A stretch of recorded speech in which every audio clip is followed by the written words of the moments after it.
Hello, hello, hello, and welcome to my YouTube channel. My name is Jameelah, and I am a master manifester, and I'm sure you are too, because you're watching content like this. The name of this channel is Holistic Manifesting, because I believe in the whole body, whole mind, and whole being experience when it comes to manifesting these amazing lives we're choosing. What I am discussing in this video is the fact that happiness is optional, right? This came to me the other day. I was watching some other YouTube video, which I tend to do a lot. I like to watch a lot of other content. And the creator was saying to someone that you deserve happiness. You deserve to be happy. You deserve to be happy. And I never did like that phrase because I'm like, I don't think happiness is a deserving. Happiness is always a choice, right? And like, in life, I think that it can create like an entitlement if we feel like every moment or everything that we encounter or everything that we're trying to create and do in our lives is not bringing us happiness. So that means it's no good, right? Happiness is so fleeting. I was just telling this to an old friend the other day, and I was like, I saw someone walking on the street, and it was probably a vagabond or a drifter or something like that. I can't say homeless because you can never know.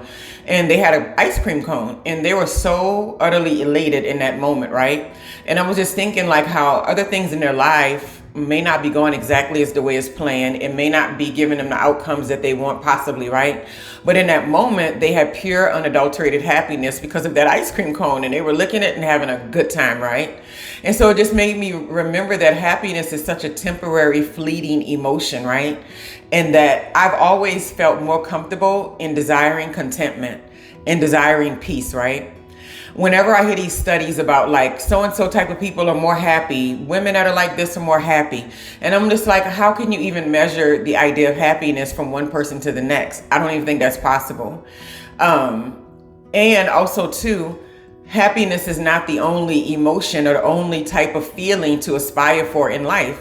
There are often many times where I'm feeling peaceful and I'm feeling contentment, but I can't say that I'm just like elated in a specific type of happiness, right? It's not that I'm unhappy. It's just that I'm feeling good and I'm feeling okay, right?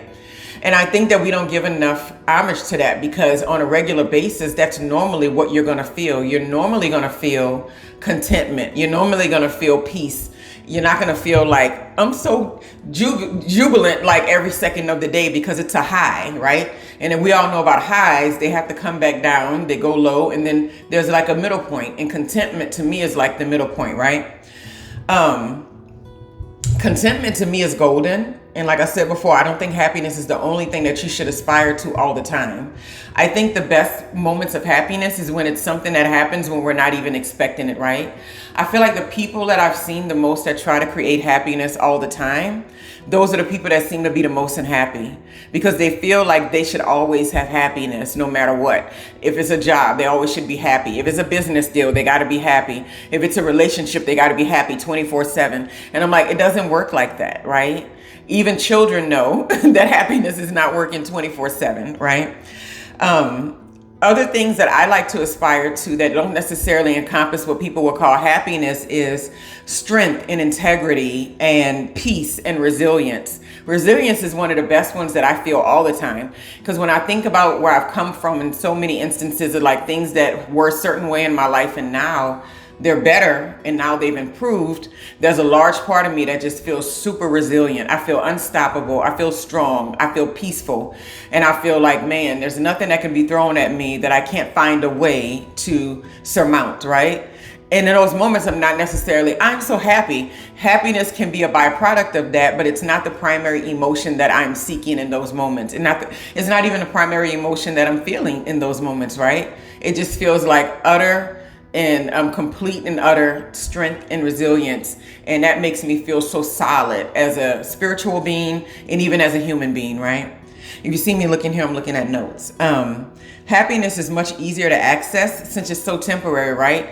A lot of times we think like happiness is this long-term feeling that you need to aspire to. But generally on a regular basis, things that make us happy are generally things like a really good meal. It makes us so happy to see it coming. It's hot and fresh and we know we're going to enjoy it, right? Or when I have these little weird moments where my daughters are getting out the car and one of them says something really clever and really smart and funny. And I'm just like, these kids are crazy. And it's like, I just get overwhelmed with happiness in that moment, because I'm like, I'm so grateful that I have this experience. I'm so grateful that, I'm this steward, the temporary steward over these beautiful children. I'm so grateful that I've been their vessel, right? And it's like I get this unadulterated feeling of like happiness that overflows, because I'm like, there are so many times where I thought that it could have been different. And because we are where we are today, in the way that we interact and emotional connections and all that, it just gives me an overwhelming sense of happiness, right? So, but at the same time, by the time I drive a mile down the road, that initial feeling of happiness is kind of fleeted. And then from there, it's like, it's beautiful. It's contentment, right? The last thing I have to say on this too is there's not something big or small that can bring quote unquote happiness into your life, right? Because happiness is such an optional feeling, it's such an optional way to be. It's not necessarily something that we have to bypass every single day. But what I find is that those dopamine hits, right, and the serotonin that's created in those moments, they're fleeting and they go away pretty quickly. So it's like if you wanted to feel like these little peaks of happiness all day, you can find ways to do that. But the more that you do it, the more it's going to take to get you there, right? So that's why I prefer the contentment on a regular basis. I prefer the peace on a regular basis, because when the happiness does come, it's just like boom, it's like out of the stratosphere, because it's not something that I'm experiencing all day, every day, and I'm trying to create every 5 seconds, right? I think that's why, if you think about things like drug addictions, or even just something as simple as a caffeine addiction, it has so much power over a lot of people, because they're searching for those initial highs, that initial happiness that kind of waved over them when they first try these drugs or use these products and stuff. And it doesn't come that easily, because you tapped into the happiness well too many times, right? And so to be content and to be peaceful is so much more beautiful to me than to try to constantly create moments of happiness. And even in long-term relationships or long-term connections with people, I've never sought to be happy with them or happy every single second of the moment. I already know that there are going to be moments where I'm down. There are going to be moments where I'm up. There are going to be moments where they're down. There are going to be moments where they're up. And sometimes we may not be on the same page, but that's just the way that this thing kind of works, right? So the next time you hear somebody say, oh, you deserve happiness, they do it on TV shows a lot. And they always pair it up with people being in some sort of a perfect relationship. And I'm like, if happiness is your measure for a relationship or a connection, you're going to find yourself sadly mistaken, because that will go away a lot. And you will have to tap into something else, probably your peace, probably your resilience, probably your strength, probably your integrity, probably your loyalty, in order to keep the connection valuable in your life, right?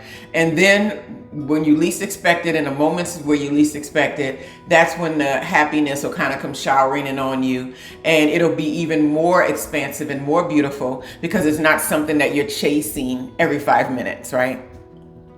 Anyway, I hope you all have a wonderful, wonderful, happy, peaceful, content, and resilient sort of day.